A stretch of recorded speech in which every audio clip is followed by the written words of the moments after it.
রব্বি হাবলি মিনাস সালিহিন।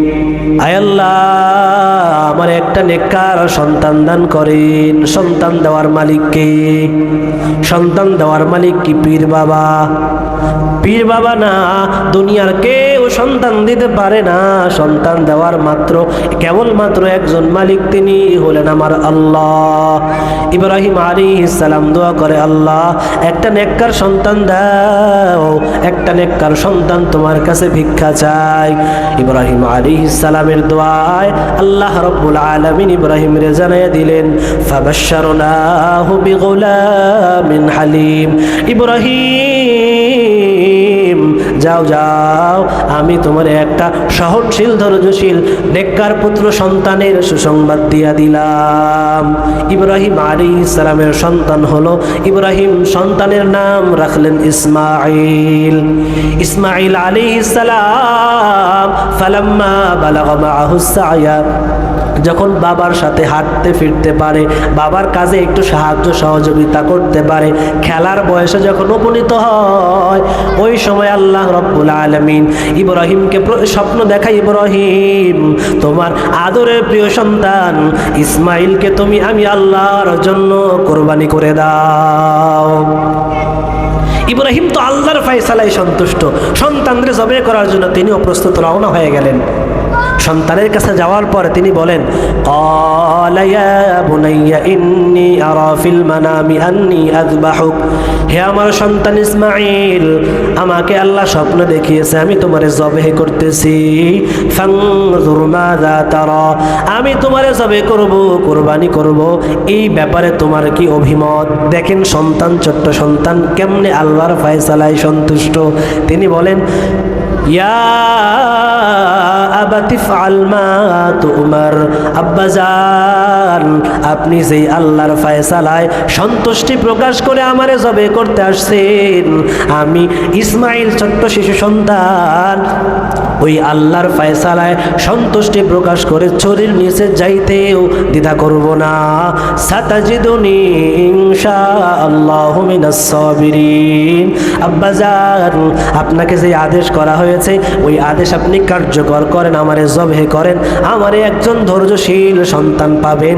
জবে করার সময় আমি একটু নড়াচড়া করব না, আপনার সাথে কোনো বেয়াদবিমূলক আচরণ আমি করব না।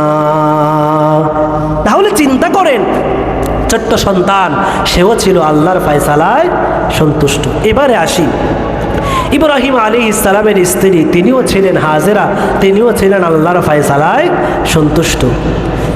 ইব্রাহিম আলাইহিস সালামের যখন সন্তান হইল, ইসমাঈল হইল, দুনিয়াতে আসলো, কিছুদিন পরেই আল্লাহ তাআলা নির্দেশ দিয়া দিলেন, বুখারী শরীফের বর্ণনা, আল্লাহ তাআলা নির্দেশ দিয়া দিলেন, ইব্রাহিম সন্তান ইসমাঈলরে আর এখানে রাখা যাবে না, তোমার সন্তান ইসমাঈল এবং বিবি হাজেরা নিয়া তুমি একেবারে মক্কায় রেখে আসো।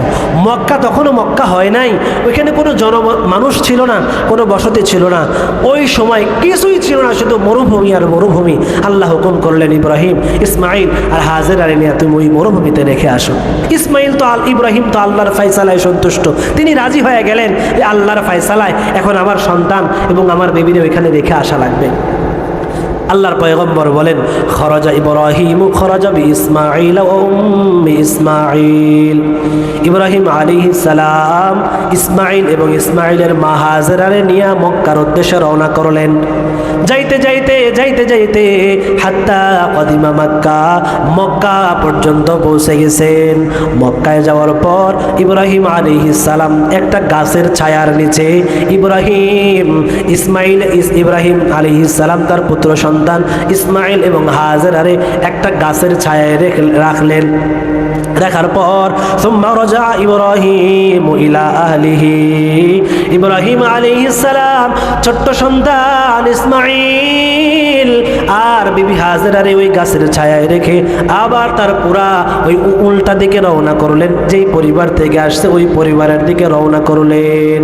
ইব্রাহিম আলাইহিস সালামের স্ত্রী হাজেরা বড় আশ্চর্যান্বিত হয়ে যায়, কেনই বা স্বামী আমাদেরকে এখানে নিয়ে আসলো, কেনই বা রেখে গেল, স্বামী তো কিছুই বলে না।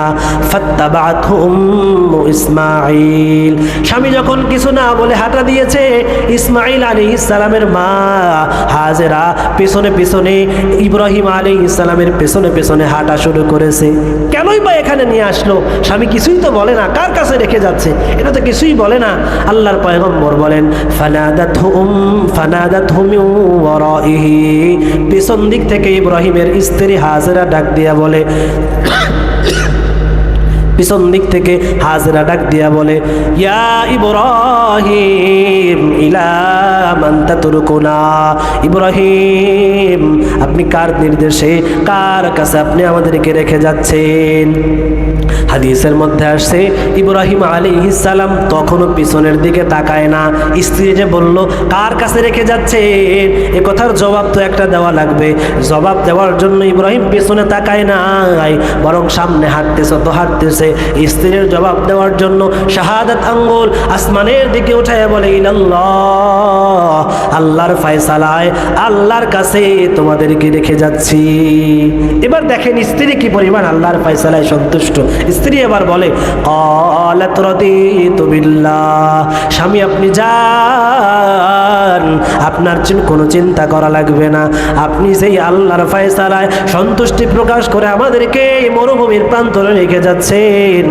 আমি স্ত্রী হাজেরাও ওই আল্লাহর ফয়সালায় সন্তুষ্টি প্রকাশ করে এই মরুভূমিতে থাকতে প্রস্তুত আছি। তাহলে চিন্তা করা যায়, একজন স্ত্রী তিনিও ছিলেন আল্লাহর ফয়সালায় সন্তুষ্ট।